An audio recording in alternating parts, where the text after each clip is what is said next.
So just how dirty can business get in the NFL? In recent news, turbulence is stirring in the Denver Broncos camp as superstar quarterback Russell Wilson finds himself in an unexpected predicament. Head coach Sean Payton recently made the surprising decision to bench Wilson.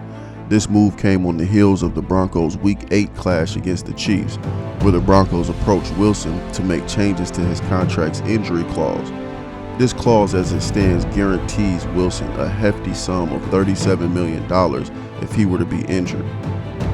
There's a perception brewing, fueled by Payton, that Wilson is more concerned about maintaining his image than he is about playing football. This paints a picture of the superstar quarterback more interested in quote-unquote kissing babies than the gridiron, an image Payton has been keen to project. One must question if Payton's decision to bench Wilson is purely about football. Could it be that this move is also about the business side of things? Take a look at this. Big part of Russell's benching revolves around the Broncos limiting the amount of risk of having to pay Wilson $37 million if he were to get injured and can't pass his physical by early March. A tactical maneuver to pressure Wilson into modifying his contract. They came up to me during the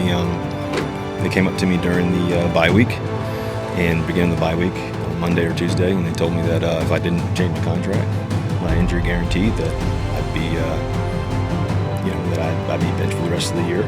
Despite this controversy, it's hard to ignore the fact that Wilson has been putting up some pretty decent numbers this season. The Broncos are also pretty much in the playoff picture, thanks in no small part to Wilson's contributions. Payton's actions in this case have been questionable, to say the least. His handling of the situation seems unprofessional, casting a shadow over what has otherwise been a pretty average season for the Broncos and their new quarterback. As the tension builds in the Broncos camp, one can't help but to wonder what the future holds for Russell Wilson. As the drama unfolds in Denver, the question on everyone's mind is, what's next for Russell Wilson?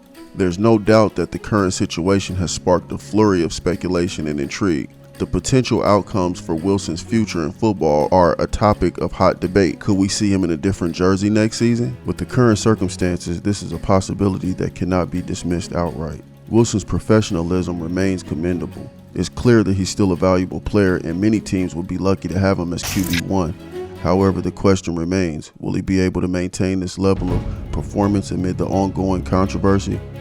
The impact on Wilson's legacy is another aspect worth considering.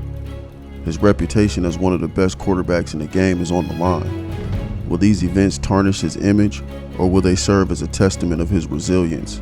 Only time will tell. Then we have to consider the effect on Wilson's morale and performance in future games. No secret that the player's mental state can significantly influence their game. Will these events serve as a source of motivation for Wilson, pushing him to prove his critics wrong, or will they weigh him down, casting a shadow over his performance on the field? Equally important is the unprofessionalism displayed by Broncos head coach Sean Payton. Is he trying to make it look like his decision to bench Wilson was merely a football decision and not about business or his contract? If so, this could potentially affect the dynamic within the team and even have repercussions in the wider football community. In the midst of uncertainty, Wilson's future remains a topic of eager discussion. Now we turn the conversation over to you. What are your thoughts on this situation?